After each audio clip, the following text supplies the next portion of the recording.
Thank you, Adam. And Rebecca, Adam's mother, thank you for being here. I remember being 5 years old, walking into my first day of kindergarten at John Berry Elementary School in Meriden, Connecticut. I was so nervous. At that time, I was just learning English. I felt like I didn't belong. Turned out to be a horrible day. My mom had to pick me up early from the nurse's office that day. I'm not sure if it was the feeling of being overwhelmed, being around bigger kids who spoke English a lot better than me, or maybe a feeling that the challenge ahead was just too great. But I recall being overcome with an overwhelming fear. My young mother walked from home a few blocks away to come get me from school. And on the way home, she told me it'd be okay. She told me that school would open doors for me to be able to be anything I want to be. Sarita, I know you're watching. You were right. I also remember a year and a half ago, it seems like forever ago, when I was serving as the Commissioner of Education in Connecticut, sitting in my basement in my makeshift office. At that time, we were deciding how to reopen schools for in-person learning, knowing that excessive school closures would worsen opportunity gaps for marginalized students, but also knowing that haphazard and sloppy reopening would increase the health risk to those I served. During those moments, there were concerns that the challenge was just too great.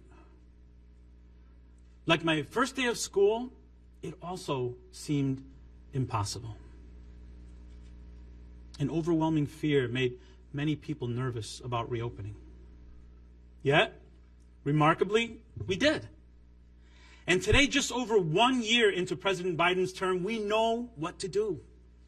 While I recognize the daily challenges our students, our parents, and educators still face, we have better tools now to keep schools safe and thriving amidst a pandemic.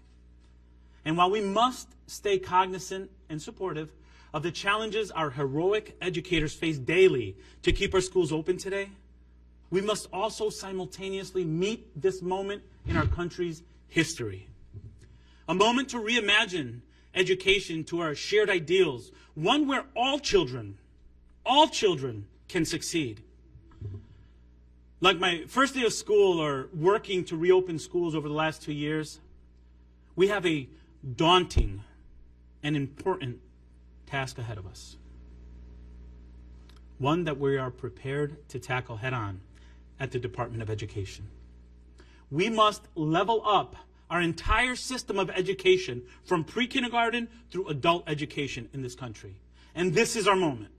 It's our moment not only to keep schools open, but also to address the inequities that have existed in our school systems for far too long. It's our moment to finally make education the great equalizer, the force that can help every student thrive, no matter their background, no matter their zip code, their circumstance, or the language they speak at home. But I'm here today to say that reopening schools and keeping them open, while it's critical, it's insufficient.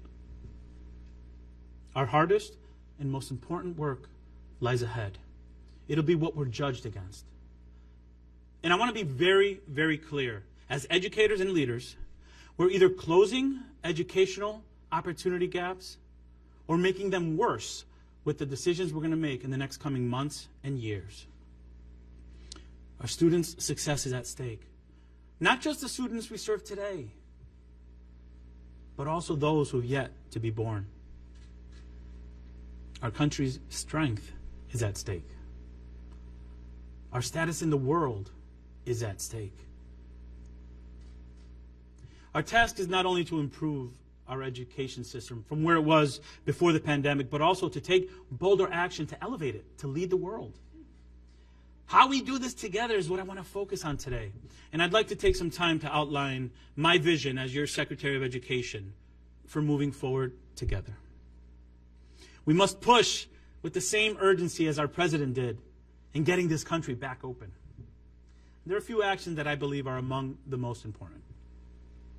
First, we must make sure that our students thrive during and as we recover from the pandemic. As I noted earlier, safely reopened schools is just the baseline. It's not good enough. We must make up for lost time. Our schools must offer increased access to mental health supports for students, wraparound programs, meaningful and authentic parent and family engagement, and interventions for those students who felt the impact of the pandemic much more bluntly than others. You see, missed instruction has affected millions of students. We must ensure that these students receive the most resources and supports. Let's come together to ensure that all children in all schools feel connected and supported. I'd like to see every high school student in America participate in at least one co-curricular activity in their school, whether that's being part of an arts program or a theater program, athletics, or an after-school club. All kids must be seen. All kids must feel connected. And all kids must hear their names in school every day. Thanks to President Biden and Vice President Harris's leadership in passing the American Rescue Plan and providing $130 billion, schools have the resources to not only stay open, but to invest in recovery.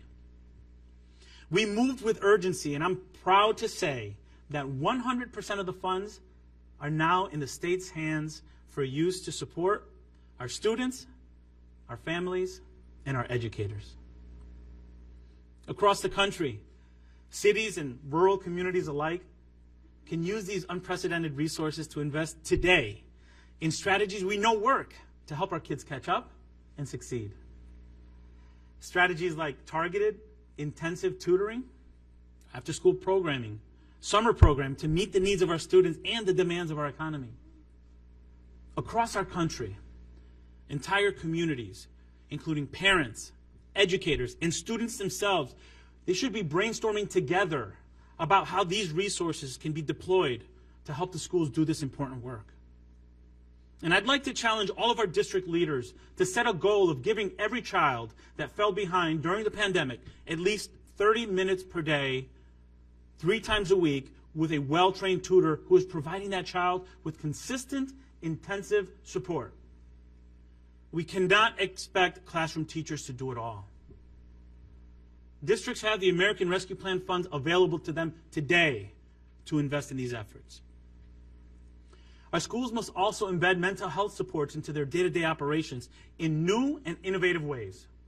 Every child must have access to a mental health professional, whether through their school or through a community-based organization.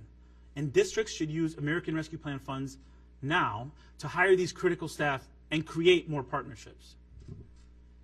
For example, I visited a high school last year where every student had a learning period dedicated to social emotional well-being or mental health supports in their daily schedule. Let's see more of that. And let's work to meet the president's goal of doubling the number of school counselors, social workers, and mental health professionals in our schools. Importantly, we cannot let a lack of mental health or other supports lead to exclusionary school discipline practices for students who are suffering from trauma. We cannot let that happen. It's time to reimagine holistic support for every student every day and reimagine schools and school systems designed to meet the needs of our learners today.